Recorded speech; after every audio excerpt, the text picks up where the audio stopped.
Hi, everybody. Welcome to this Flex Day activity. It's the aim for instructors, how to support DSPNS students during remote instruction. Today, we have 6 presenters for you and 2 facilitators, myself and Cassie. Cassie will also be part of the presentation team. So I will let the DSPNS team introduce themselves. Please just note some basic etiquettes.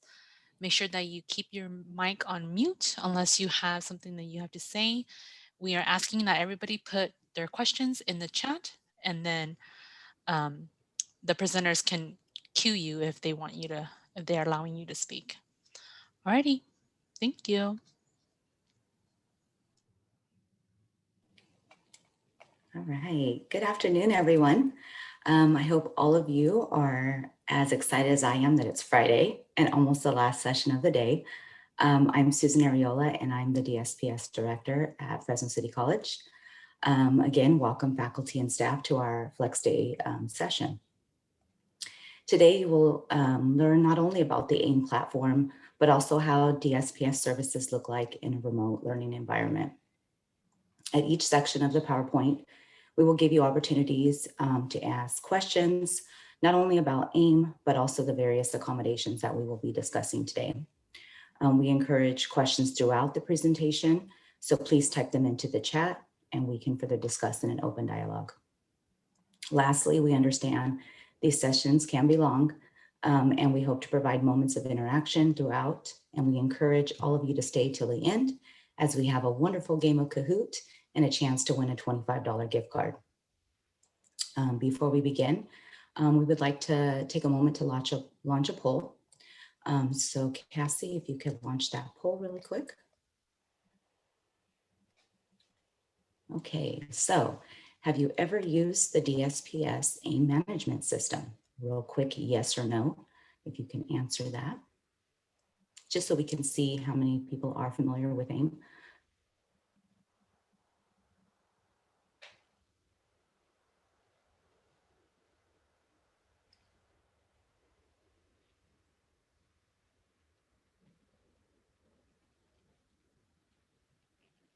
Okay, do we have about 40 people in the session or do we have more? About 87% have voted. Says there's 48 people or so. Okay. Not including co-hosts. Okay, so you still have about 40 seconds, I believe. All right. As the poll right now, I'll leave a couple of more seconds for those who have just jumped on. Again, have you ever used the DSPS AIM management system? No wrong answer, just a yes or no, just to kind of guide us as we're presenting today. All right. Should we go ahead and end it, Cassie? 90% have voted. Okay, so as you can see, 87% have voted no. So I'm glad you're here and you're going to learn a lot more about AIM today. And let's see. Again, thank you for joining our session, and let's get started with introductions with the rest of the team. And I hope you have a great session. Thanks, everyone.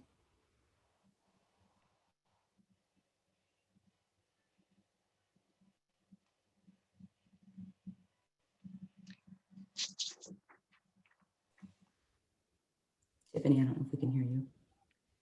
So Alyssa is taking over. I don't know if we want to do introductions. So my name is Tiffany Myers and I'm a DSPS counselor.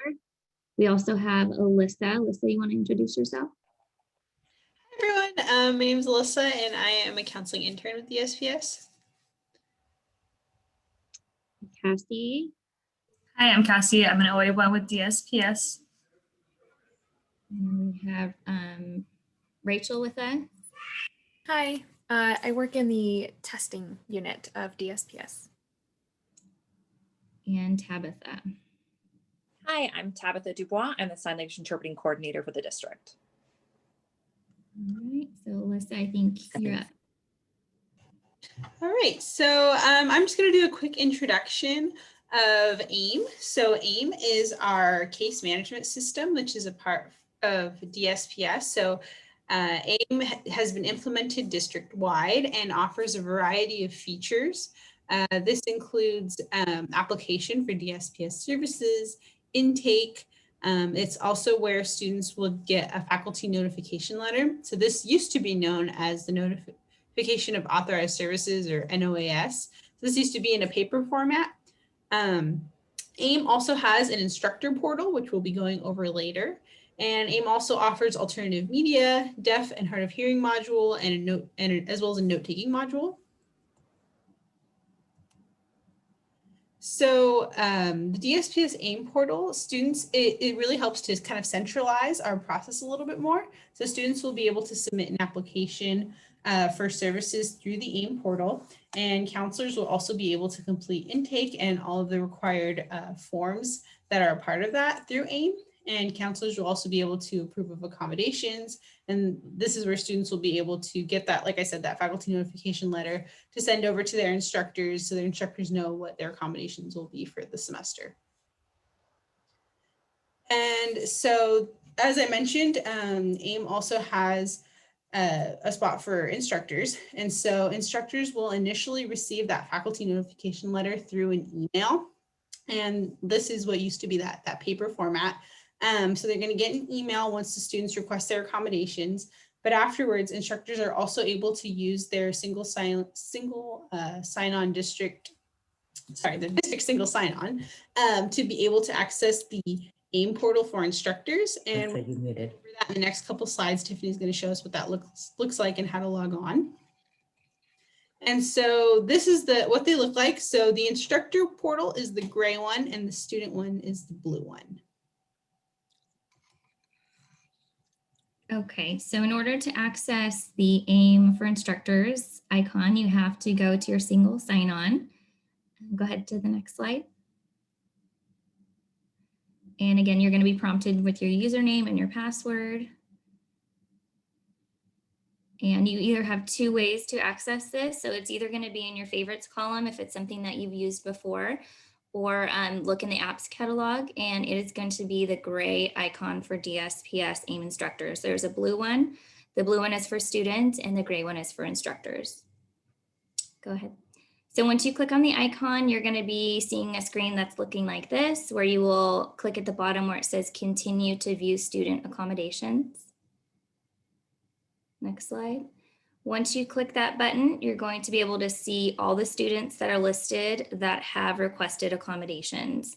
So in order to see the faculty notification letter, you will click on the view button on the very left-hand side. And this is what the faculty notification looks like. It's going to show the student's name as well as the DSPS counselor who the student is assigned to. Go ahead to the next slide. And then at the bottom is going to be details of the student's accommodations that they've requested and a brief description of the student's accommodations. We will be going over these in later slides. So we will talk about different accommodations and how we're going to be helping you to assist students with getting their accommodations while we're working remotely. Again, this faculty notification letter is going to be emailed to you, but this is a way to access the faculty notification letter just in case you misplace it in your emails. Go ahead, the next slide. So for a summarization of what we've already discussed, students are going to be able to request their academic accommodations online via the AIM portal, and it will generate a faculty notification letter, which is, we're calling it an FNL. You're going to receive an email from the DSPS email account. This is an account that you can respond to and ask questions or concerns. Each of the academic accommodations that are listed are going to have brief descriptions. So they're not going to give a full detail, but just a brief description of what the accommodation is.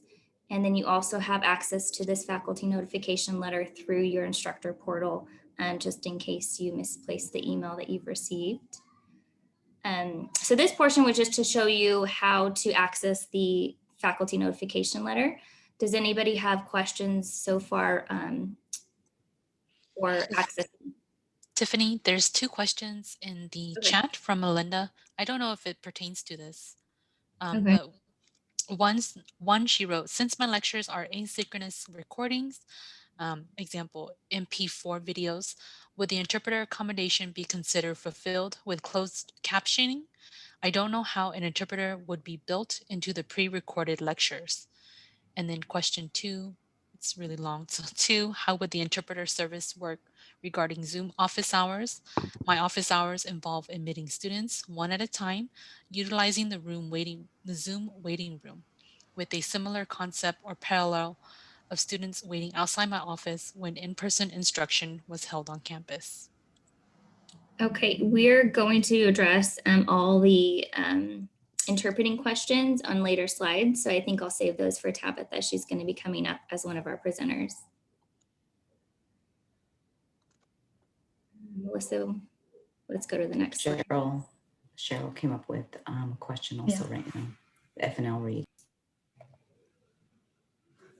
Yeah, so there's a question about the FNL. It says, it is the student's responsibility to contact you to discuss academic adjustments and or auxiliary aids. So she's wondering, even though I've received the letter, I still wait for the student to contact me regarding them? Yes, so you can wait for the student. You can be proactive and just email them or, contact them ahead of time, but students should be contacting you to let you know that they do have these accommodations. And as a counselor, that's what we suggest to students when we see them.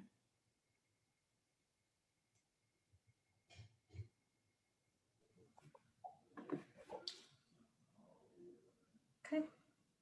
If there's no other immediate questions, I'm Cassie. I will take over and talk to you guys a little bit about note taking for students. I know this looks a little bit different. Oh, Melinda, yeah, I see your hand up. Can you hear me? Yes. Okay, I just have a clarification question to piggyback on what was just addressed. So I thought last semester, and I might be wrong, I thought that we were supposed to, or encourage, I thought someone encouraged that the instructor reach out to the student if we received that letter.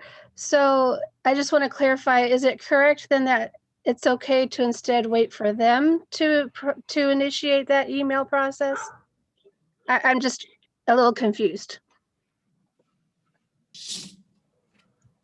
So both of you are going to get the same email at the same time. So you guys are both going to be getting the faculty notification letter. The students are going to see what you see. They're going to see all the accommodations that are there.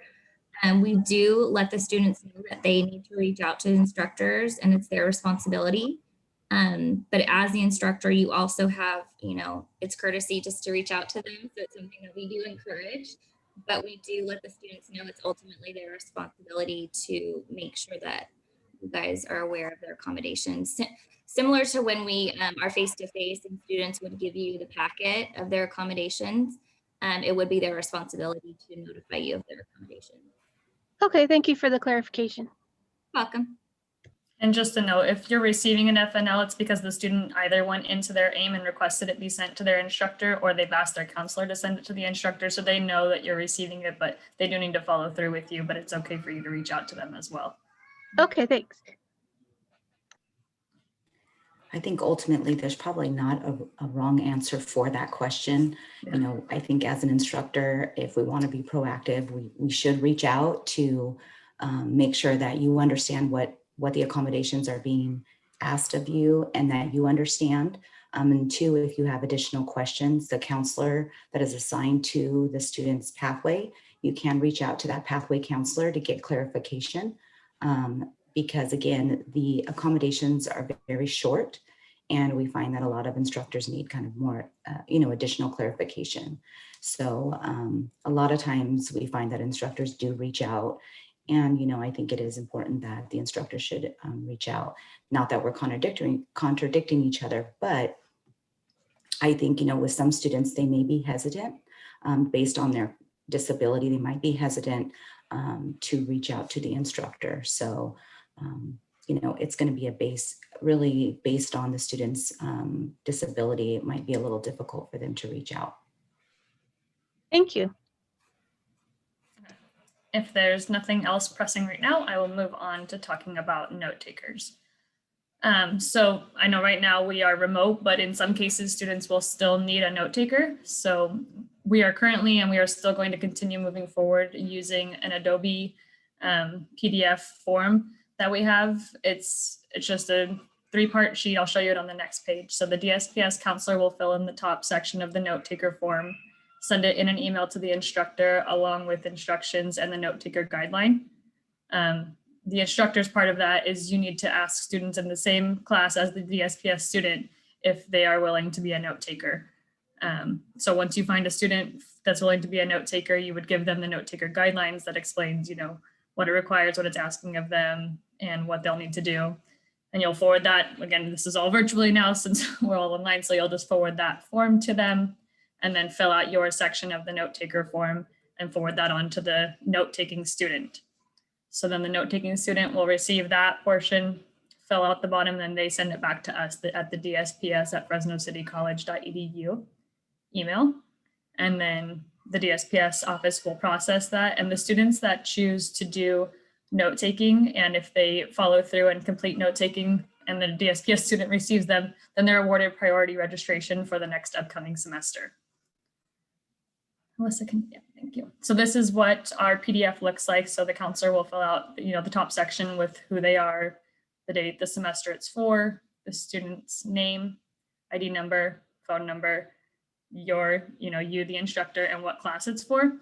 They'll sign that, put their extension in case you have any questions, and they'll forward it on to you.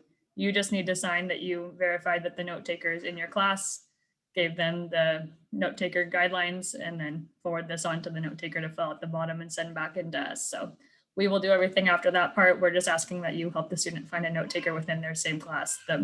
After that, the student and the note taker will communicate the rest of the time, and we will process and make sure that they get priority registration should they have followed through on it.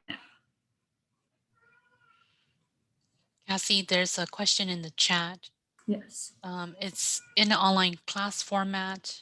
Sorry, what are they taking notes on? And then question is the lecture, the written information, or videos? They just want a clarification. Yeah, generally it's the lecture. So if it were an in-person class, they would be note taking on the lecture. Anything that you provide in a written format, they don't necessarily need note taking on.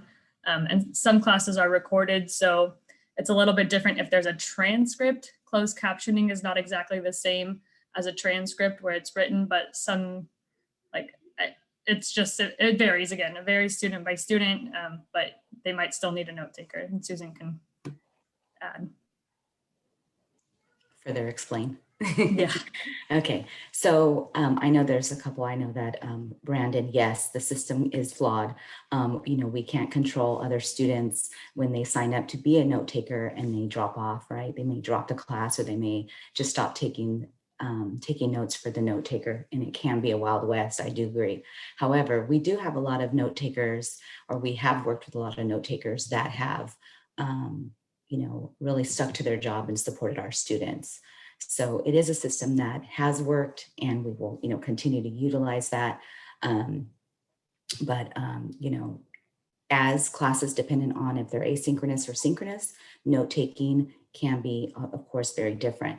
As if in an example, asynchronous PowerPoints would, would suffice for the note taking assistance for that course. Audio lectures, I think, let's see, it was Cheryl. Cheryl discussed a little bit about, she had a question in regards to the MP4 videos in a asynchronous. And yes, of course, if you had that closed captioning, they need to be transcribed, and that would also suffice for note taking, right? They would have all the information that was needed for that lecture. Whereas if it's a synchronous class, just like face-to-face classes, students may require note-taking assistance, right? For like Zoom and live discussion courses, and where instructors can either record the session and provide those transcriptions, or identify a note taker. And of course, that's our job. We could have a note taker in that course, and then that course, of course, that DSPS student would receive those notes. And again, electronic notes, a lot of times, of course, if it's online, it's going to be a Word document, and sharing your PowerPoints. And a lot of times we encourage, of course, most instructors do provide PowerPoints. However, that can be a universal design where you have a PowerPoint, you have the notes, and you give it out to all students, not just DSPS students. So I hope I clarified some of those questions that were, I know, Cheryl, we still have another question about for Tabitha, and we'll get to that. But any other questions in regards to note taking? Someone asked about the form, and if we forward it to the note taker student, then they will see the name, ID number, and phone number of the DSPS student. Tiffany, I'll let you talk about that. Typically what we do is we hand this over to the instructor, and then the instructor will get the signatures. And this is what we did while we were in person. So I'm wondering if there's a way we can just leave that out.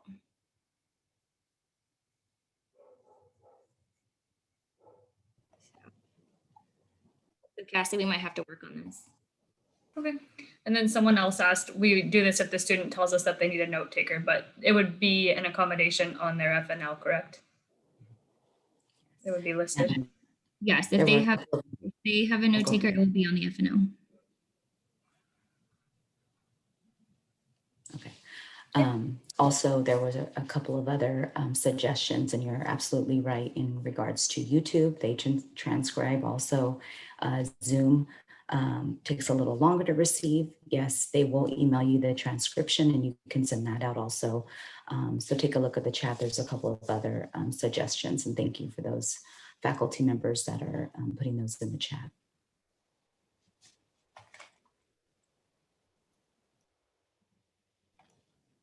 And I do want to say that this note-taking module and this note-taking form is brand new with our online transition.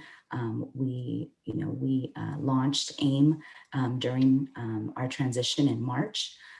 So we've all been learning, online, and we're launching these modules, in online. So, there's definitely corrections and things like that that we're still working on. We haven't actually launched the note-taking module quite yet. And so, we're learning and so we're open for feedback, and by all means, we want to make sure that we are being confidential. And also, for faculty members, if you see something that maybe isn't working well, by all means, please reach out to us so that we can discuss that district-wide. This is a district-wide system that we're using, so that if students are taking a course at all of the campuses, they have their accommodations throughout the district. Yeah, someone asked if you should wait for the student to initiate the note taker. So a lot of students, when they log into AIM, they see all their accommodations listed. A lot of them are just checking off everything. They're checking every box, even if they need it or not. I think they're just worried that they're not going to get everything they need. So they're checking off note taker. They may not need a note taker. So if they do, they're going to go to their DSPS counselor and say, hey, I need a note taker. Can I get the note taker form? And then the counselor will send it to the instructor.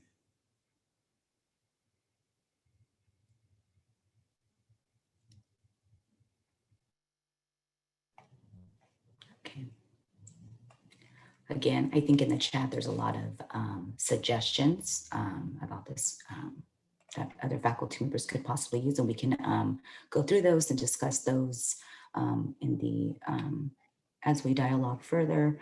I feel, let's see. I know Jerry said had a question in regards to, not really a question, but sometimes he receives the FNL when he discusses with the student that they only need one of the services, but the counselor has checked all 3 or 4 of the services, and that is pretty standard. The student has the right to choose what accommodations they want to use for that course, and that's why we find that it's very important for the instructor to reach out to the student, because although it's on their form, they may not use all of those accommodations. Okay. You're welcome, Jerry. We'd like to move on.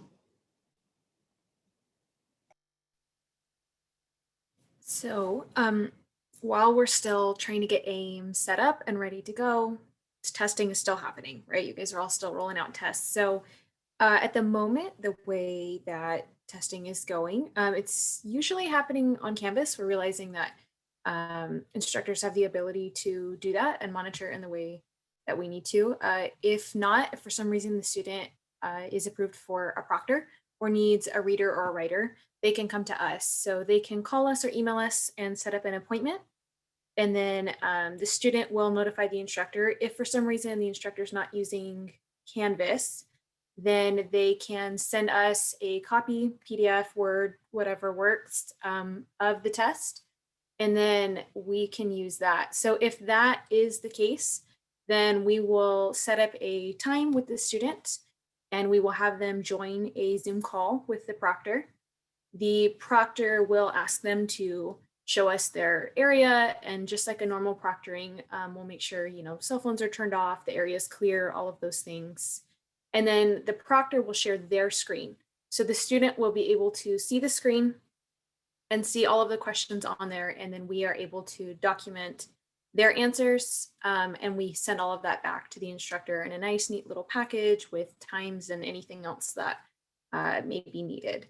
If it's done on Canvas, then DSPS testing is not really necessary, unless, like I said, unless they need a proctor, in which case we work with them. But for the most part, it's been pretty simple. So that's how testing is happening at the moment with our remote learning.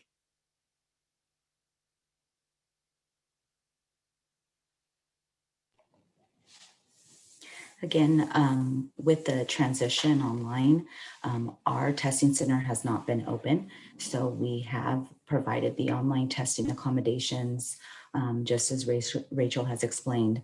I know that we're hoping to provide some testing, not in our office, but in the Career Assessment Center. I know that one of our students needed to take the TEAS test just yesterday, I believe. And so we accommodated that student to come on campus and get a reader and also an interpreter, or excuse me, sign language interpreter. So we are working with other people, with the assessment center online to hopefully provide that alternate testing on campus, but just with the state of everything right now, it's been a little difficult, although we've worked really hard with faculty to provide that proctoring service online. So I'm seeing some questions about Canvas. As an instructor, you have the ability to change the time for Canvas. So if you have a student that needs more time, you can adjust the time for that specific student.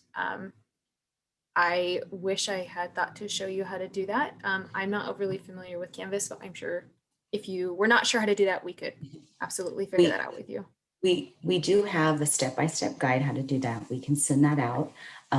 We also have, some students need the 1.5 or 2 times the amount of tests, time given, depending on their accommodations. So we can show you how to do that. I believe it is also in the Canvas toolbox on your Canvas shells, but we can definitely send that out.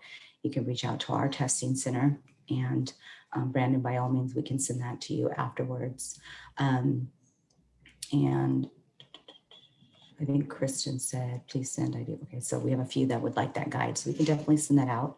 One thing I wanted to state, something that I think has happened in the past, and I've heard from other faculty members, is sometimes we want to,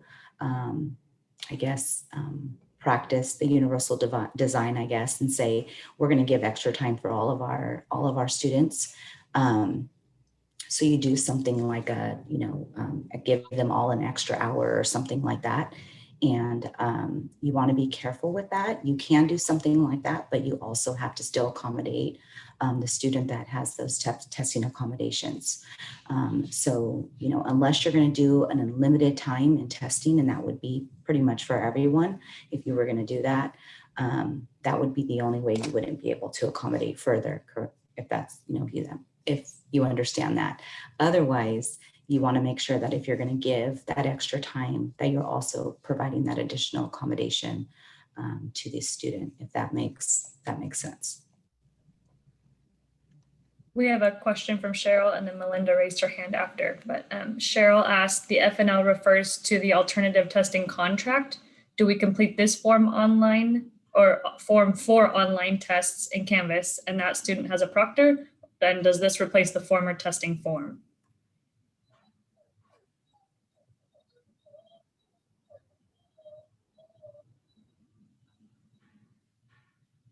Repeat that again. I didn't quite get that. Sorry. It says, the alternative testing contract is what it is. Oh, okay. quoted.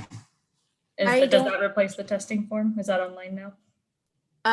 No, I believe what we've been doing is if you're testing in Canvas, we do not need the alternative testing contract. And then Melinda, if you want to unmute and ask your question. Oh, actually, it was just a comment. I just put it in the chat. There's a link, and at the bottom of it, it talks about how to do the editing of time assigned for an individual student. In case, I mean, obviously, it's great you have the guide and you're sending that out too. Thank you, Melinda, for adding that in the chat.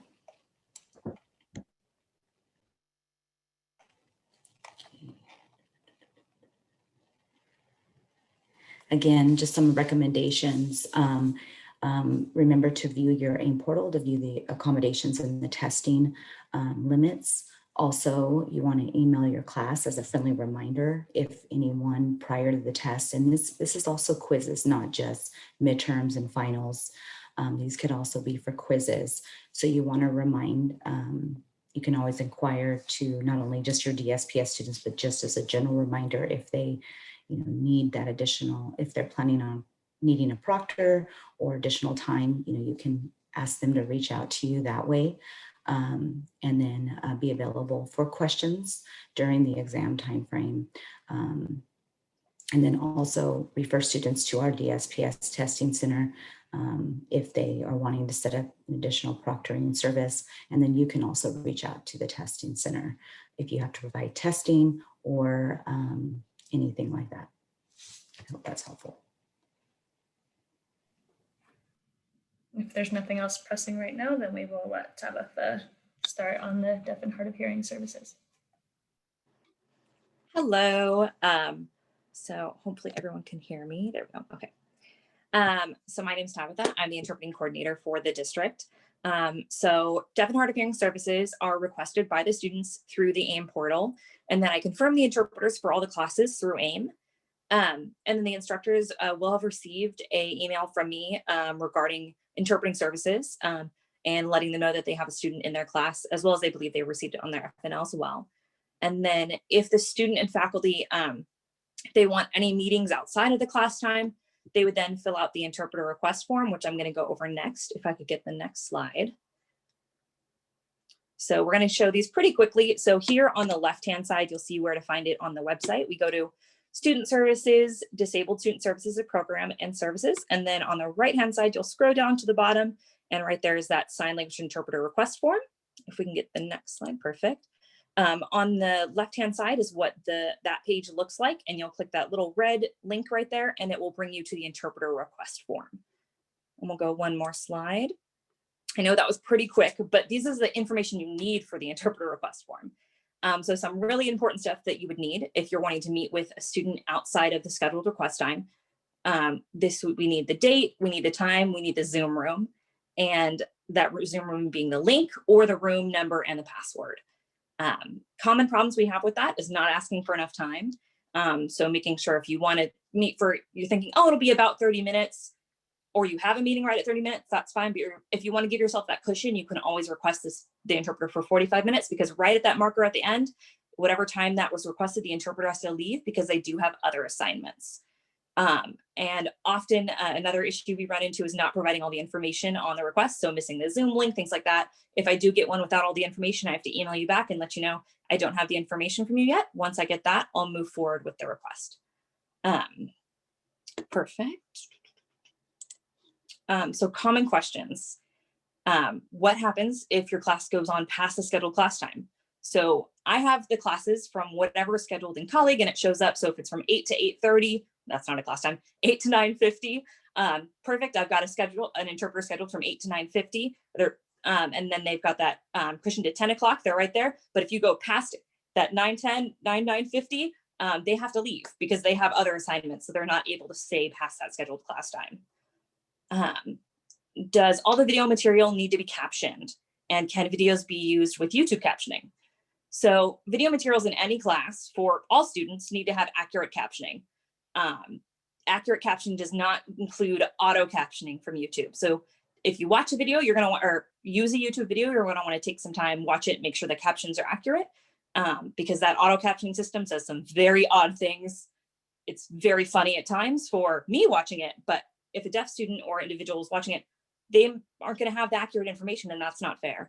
So we want to make sure that there's access to everyone, and it really helps multiple students. Every video that every teacher that has captioned their videos and things like that, I've had students in non-deaf students let us know that that's fantastic. They've really benefited from captioning being there. What do I do if the interpreter doesn't show up? Let me know. You guys should all have my contact information. I'm Tabitha Dubois at fresnocitycollege.edu. But you can always shoot me an email, as well as the student has my contact information as well. But you can always shoot me an email, let me know right away so I can try and figure out what's going on. Why does the interpreter need access to the class in Canvas? So you might have gotten an email or a notification, our interpreters are being put into Canvas classes. It's that way we can have the access to the material in your class. That way the interpreter can prepare and have a better interpretation to create a clearer interpretation of your lecture to your student. Can we set up the meeting with the deaf students? Yes, you are more than welcome to set up any meetings you would like with your deaf students. You can set up that meeting in Zoom, get it scheduled, send the interpreter request form with that Zoom link. We always say the more requests we get for it, the better. And so don't hesitate to send a request from you, as well as you can tell the student to send a request. We'd rather have both of you send a request and we get 2 of them than to not get one at all. Does the interpreter need to be spotlighted? Yes. So we want the interpreter to be spotlighted or pinned. That way you can see the interpreter and you during the duration of the class. There may be a few instances where that wouldn't occur, but our interpreters would let you know when that wouldn't need to happen. I did just go over who requests the interpreter. For the class itself, the student will have requested it in AIM. For outside requests, we always tell the student to request it, but you are welcome to request it as well. We would love to get, I love getting requests, just send me all the requests, that would be great. And I know I went over those super fast, but I have lots of material to talk about. So if you go on to the next slide. So tips for working with deaf and hard of hearing students and interpreters. Talk to each other, talk to the student, and the student will talk to you. You don't need to say, tell them or tell him, tell her, tell anyone. You can say their name, anything like that, and they will direct back to you. We're there to communicate fully. So that way you aren't talking to us regarding that. Things may take a little bit more time due to the interpreting process, with that taking one language into a different grammatical structure and putting it into a visual format. Sometimes it takes a little bit more time. So just so you are aware, we may be signing longer than you are speaking, or we may be signing a little bit less than you are speaking, depending on the words that are used and how we create the language in the space. The interpreter can only be there for the scheduled time. So having them be, again, that 8 to 9:50, they can't be there past that time. If you would like to have a scheduled, if you decided you're going to have an extra office hour every day from 10 to 10:30, you can just send me that for the semester, that's what's going to be set up. If it's got the same Zoom link, that you're going to do it every Monday right after that class, you're going to have 30 minutes. It's available for those students. We can set that up ongoing. That's not a problem. But when it does go over for that one time, anytime it's meeting, we can't stay past that time. The interpreter is there. Oh, I skipped one. Don't stand in front of the interpreter. We typically say that in person. Please don't stand in front of us. We don't want to hit you while we're interpreting or anything like that. And also, it just doesn't work for anyone. But also, same kind of thing. That's why we say don't stand in front of the interpreter still on Zoom, is that we want to make sure they're pinned so you can see everything going on. Then we have the interpreter is there to interpret. We love your lectures. I've been in many classes and we have fantastic lecturers, but I'm not there to participate in the class. So I'm not there to answer, to take parts in surveys or things like that. The student is there to do that, and we are there to facilitate that. We follow a code of professional conduct that has been set up by a national organization. So we do follow a code to make sure we are interpreting everything and doing so in a professional manner. And then if you have a request, get it in as early as possible. We get lots and lots of requests. The sooner that I get it, the sooner I can send it out to hopefully get coverage. That is my end of my very quick going through all those because I know there are going to be some questions. I believe Melinda asked a question about captioning and one other thing that I unfortunately can't remember right now. I believe it was regarding Zoom office hours, and Zoom office hours. I think you went over that in regards to scheduling. Perfect. And I'm thinking that's what it was. Sorry, I Yes, just have Melinda? a question because I have my Zoom office hours set up with a waiting room, kind of a parallel to how at my physical office, students would wait one at a time in part for confidentiality. So Yeah. my Zoom office hour, so basically I was wondering how that would work. Since it's not a group session, it would be, so like would the interpreter show up to each office hour and just be kind of like there in case that student attends? I don't.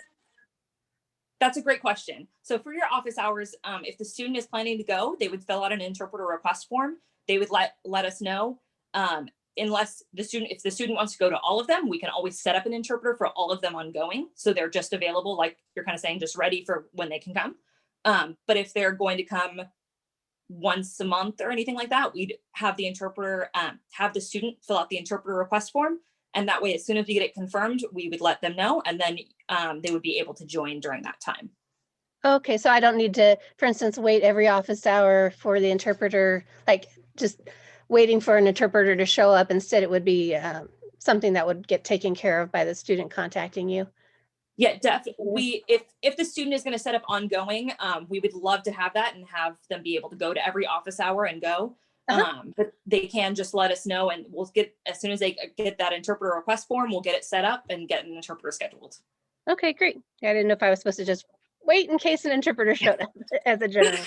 No, typically, if the student shows up and doesn't let me know, then I won't know about it. Okay. So then just let me know and we'll see what we can do. But most of the students are aware of outside assignments outside of the classroom, letting us know, or they may set up a one-on-one at a different time.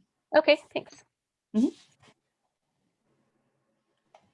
Melinda, do we also answer your other question in regards to your lectures and asynchronous recordings? I do actually still have a couple remaining ones for that. So one, and Tabitha, I did get your email, but I just saw it right before the session. So that's why I brought these with me. No, you're all good. So one is I have asynchronous lecture recordings using MP4 videos, and wondered then, just in reading the email, I saw that the interpreter is supposed to also be visible. And I think you may have covered it with the synchronous, asynchronous, but for asynchronous classes, would it be sufficient to have, or does the interpreter need to be in the asynchronous posted lecture videos? And then also related, well, I'll ask that first. Okay, yes. So with that, the student can always, so your videos are captioned as long as they're as accurate captioning, because that auto caption on any of the systems that have them are not 100%. They always need to be gone back and checked. Yeah. But having those, great, that's perfect. The student may just prefer that. Some students don't want the interpreter for those videos. They prefer to watch captioning. Some of them may send me that video to have our interpreters interpret it for them, and then we just have to send them a YouTube link, but that it's not a quick process. But we do have, but if the student would like additional interpretations of those videos, they can make us aware as well. Okay. And then my other one is, again, with previously created caption PowerPoint lectures, and I have indeed corrected the Screencast-O-Matic things. Would we need to redo them with an image of the instructor? Because I originally created them without my image to make it a smaller file size. No, not for me, my students at least, not in regards to that. That's so when you're doing that recording for when we're doing a live lecture and it's having that the PowerPoint, the teacher, and then the interpreter, there are non-manual signals and body language and things that you may be presenting that then help give an additional clarification to things you're saying and things like that. So that's why we typically would have the teacher and the interpreter and the lecture. That's if they're doing a live lecture. Okay, thank you. Just really quick, Tabitha, could you do a clarification on why maybe students might need the PowerPoint, I guess, clarified by an interpreter and by video? why a previous recorded video, they may ask Yes. it to be interpreted? Yes, I can clarify on that. So the English language and American Sign Language are very different in their structure and their meanings. And so there may be an additional, we set up stuff in, we set the American Sign Language is in a 3D format. And so there are different things that may make the student have better understanding if we put it into American Sign Language versus being seen in English. And so their language understanding, and they may have a better full comprehension if we translate it into American Sign Language as well. Or also maybe their their level of English maybe their level of English could also impact the ability, either the, let's say, the caption, the transcription that they received. They may not understand every let's say the meaning behind the message given. So they may ask the interpreter also to further clarify for them so they can understand what is actually given. And I know I spoke super fast, so there might be other questions, and I can't currently see the chat. So feel free to let me know if there's any other questions. No, you're fine, Tabitha. I'm checking them.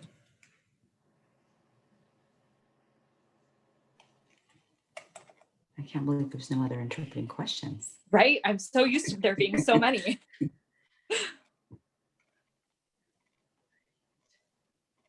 I think we answered everyone in the chat. If for some reason we skipped you, there was a lot coming in early on.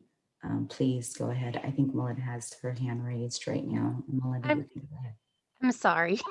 No, please. When it comes to things that we are, like, let's say it's an announcement or something that we're doing kind of like on the fly and that we didn't realize we were going to say or whatever in advance. For the interpret, like basically we just want to make sure, I guess I assume that whatever is typed by us is sufficient for the hard of hearing student. in the Unless this, announcement? yeah, so if you're doing a typed announcement on Yes. Canvas, is that what you're talking about? Yes, and that if Yes. instead we did a recording version, then we would need to caption that recording or transcript or something, right? Yes. So if you do a recording announcement, make sure the captions are there, that you check them, all that fun stuff. If it's a written announcement, the student can always let me know, because as Susan was kind of talking about, their language they may have additional needs with their language regarding that. They can let me know if there's something that there's, sometimes not necessarily an announcement, but sometimes there's, I've seen some Canvases or just, you're reading something and it's a lot, it's just a long paragraph or something, and that may just be not translating that into American Sign Language may just benefit the student, and they can always let me know, and we can do our best to get that interpreted for them. Okay, thank you. Did you talk about the Canvas shell and being a part of the Canvas shells? I don't know if I announced that in this. I was like, I just talked about it earlier, but I did. I'm like, I don't know if that was in this or in something else. But we do have an interpreter Canvas. I talked about briefly why we need to be in Canvas, but I don't know if I told you that we are in your Canvas. If you have a deaf student in your class, you should have been sent an email today that I'm aware of them asking for services. And we will be pushed out into your Canvas, and I believe it comes up as sign language interpreting student. I don't remember what our title is in Canvas, but you'll see an interpreter something in your Canvas, I believe is an observer, and that way we can get that material and prep for your classes. Ultimately, an interpreter is in your Canvas shell that you may not have ever recognized, and so that they can get the material. And if the student needs additional clarification, it's easily available for that interpreter.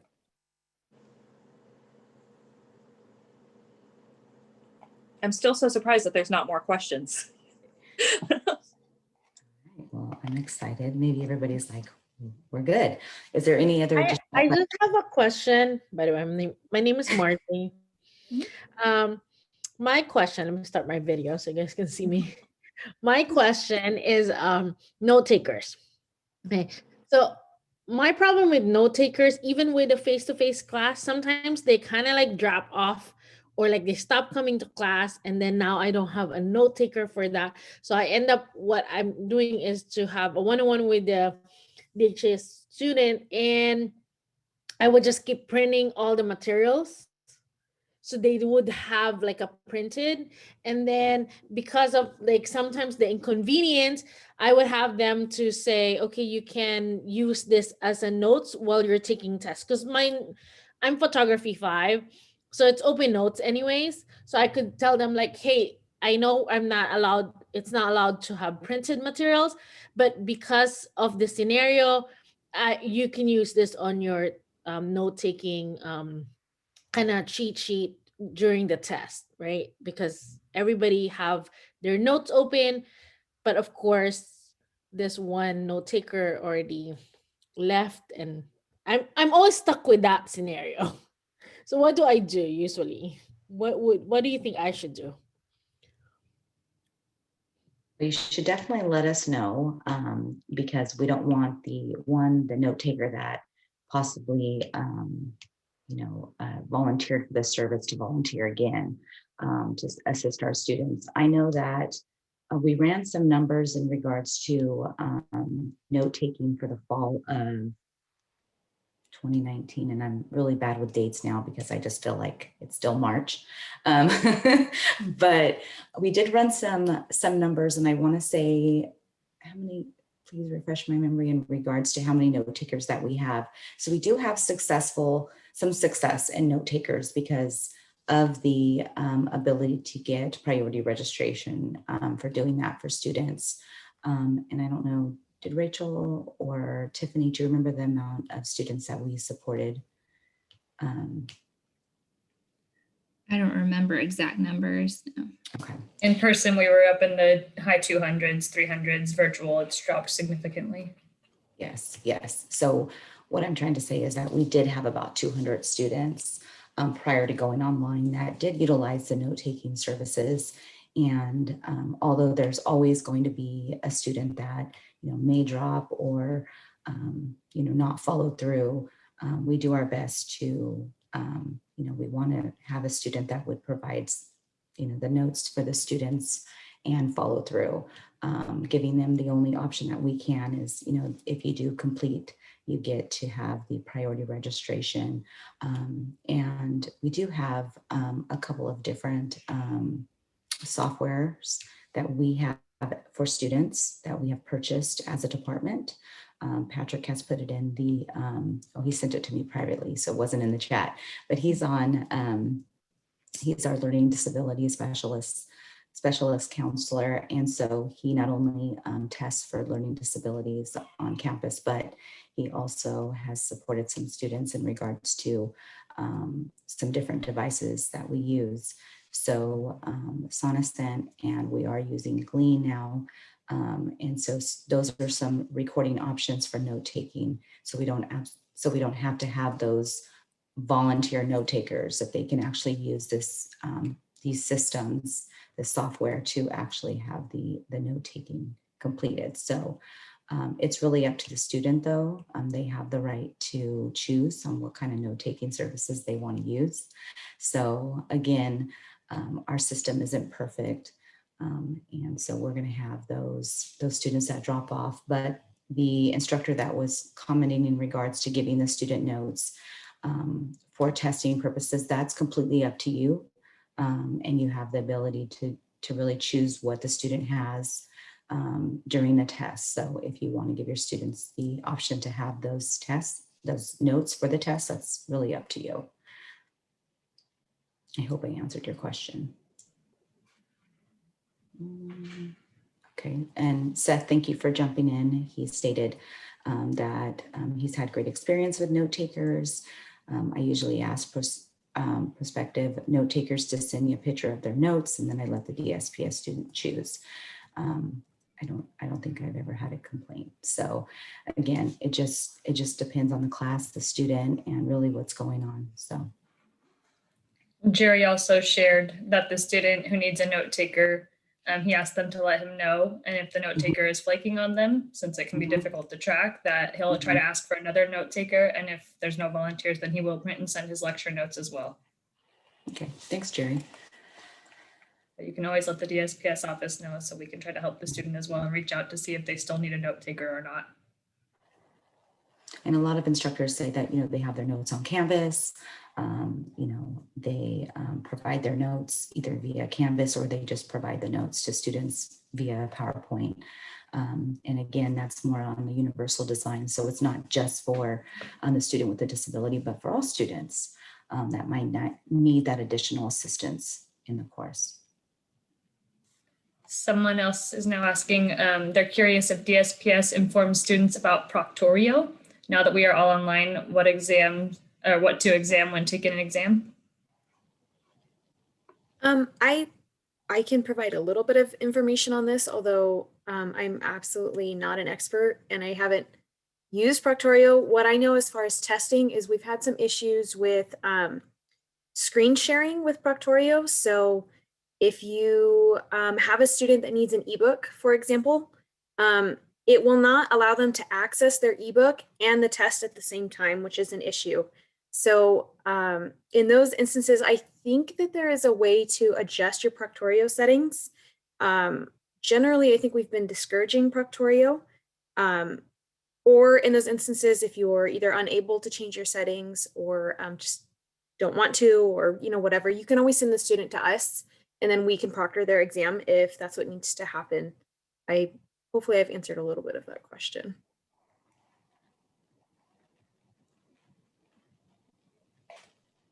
And I believe we had a student last semester that did not want to use Kahoot. Got Kahoot on my mind right now that did not want to use Proctorio. And they had the option to actually take the exam with us. So students do have the right to do that.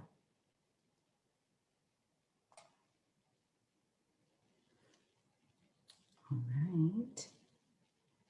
I think since I said Kahoot, I think it might be time. Do we have one more slide, I think, Tiffany? Oh, that's it. Okay.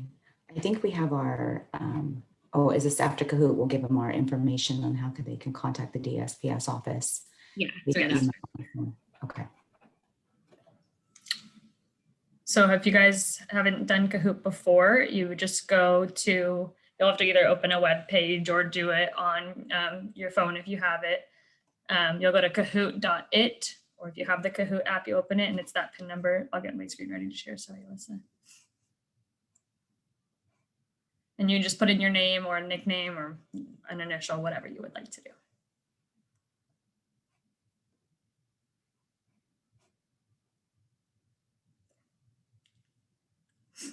All right, I'm seeing people pop up. And it's a brief Kahoot. It's 8 questions. If you've never played Kahoot before, you don't only have to answer the question correctly, you also want to answer as quickly as you can because it awards points for answering correctly and answering the fastest. That way, Kahoot is actually pretty good at avoiding ties.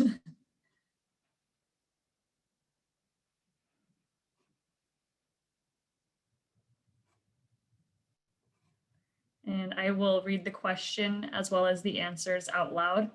I'm going to go ahead and say the shape that goes with the answers because it's going to show you a shape and a color on your app or on your phone, but it won't actually show you the answers. So that's when you'll need to look at my screen. But if you guys need me to adjust what I'm saying, or if the consensus is that I don't need to read them at all, then I won't do that either.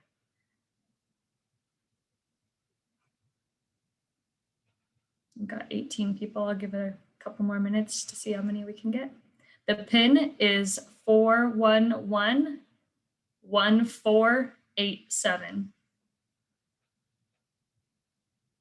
Thank you, Becky and Brandon. Oh, use Brandon's. I just saw that Becky's is missing a 1.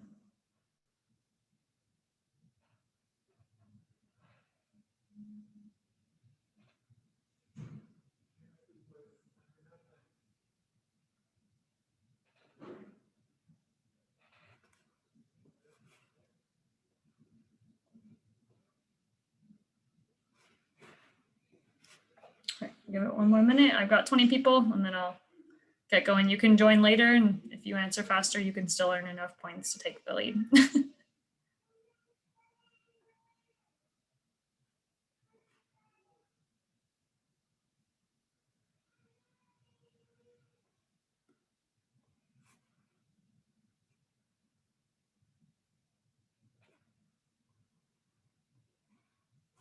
All right, I'm gonna go ahead and start the Kahoot. I've got about 23 people in.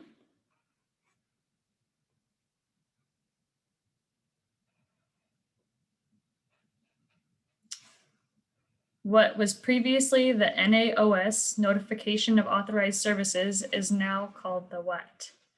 There is a triangle, FNL, faculty notification letter. Diamond is SNL, staff notification letter. Circle is FN, faculty notice, and square is SAL, student accommodation letter.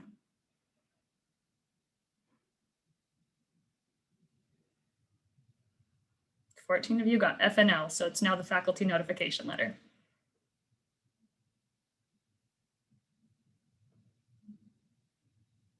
The DSPS AIM instructor logo is what color? Triangle is red, diamond is blue, circle is gray, and square is green.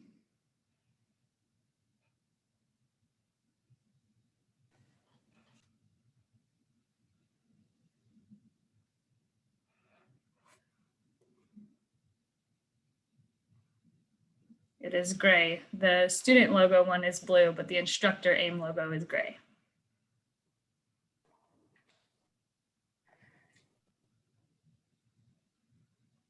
Which does AIM not do for students or instructors? Diamond is allow students to send their FNL. Triangle is allow students to send their FNL. Diamond is complete classwork for students. Circle is allow instructors to review FNL. And square is receive confirmations for interpreters. Hope I didn't mess up your answers. Yes, it does not do their classwork, thank goodness.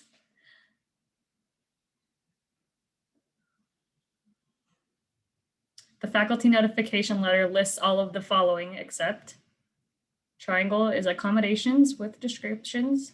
Diamond is the student it is for. Circle is the weather. And square is the student's DSPS counselor. To make your choice, you just choose the color or shape of the answers that are listed. If you went to kahoot.it. Eve, I just saw your question, sorry. Yes, it does not list the weather. In case you weren't sure, I made these questions up. True or false? Some students may still need a note taker even with online classes. The diamond is true, the triangle is false.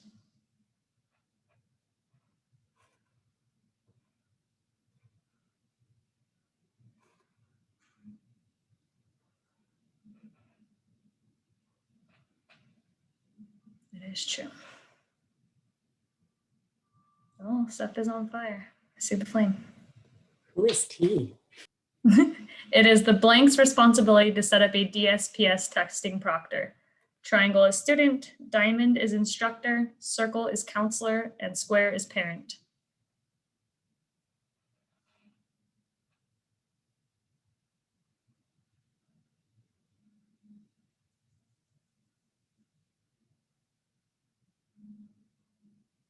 It is the student's responsibility to set up their proctor.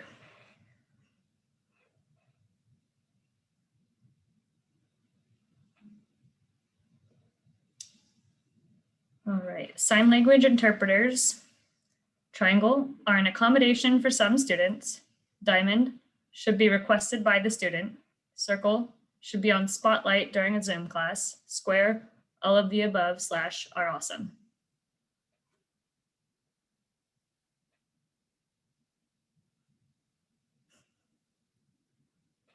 It is definitely that they are awesome, plus everything else.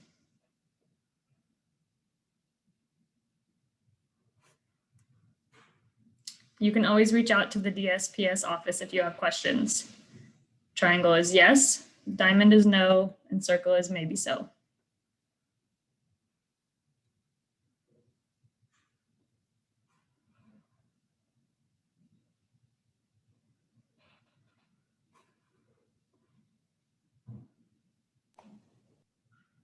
Of course, you can always reach out to us. We're happy to help.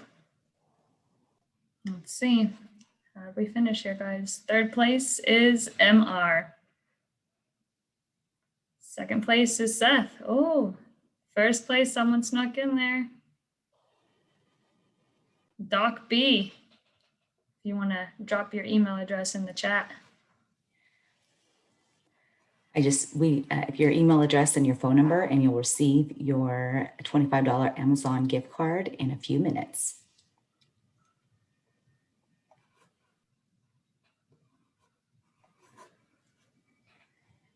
Thanks, everyone. I don't know if we have any other last minute questions. If you want to share our contact information, Cassie. Yeah, Alyssa, do you have that? Can you share again? Sorry, thank you. Okay, so here's just some of our contact information, or our contact information, but we have a lot of others depending on your student's guided pathway counselor. We have all of those on our website, and that is our main phone line. You can reach us. Anyone else or any other questions? If not, have a great weekend and enjoy your last session. So if everybody can remember to fill out the evaluation for yes. this Flex Day activity, I'm going to send the link in the chat, and thank you all. Thanks, everyone. Thanks, Tiffany, Rachel, Thank you, everyone. Alyssa, and Tabitha, and of Everybody course, have a good Seth weekend. and the interpreters. Brandon, I got your email. Thanks, Pam.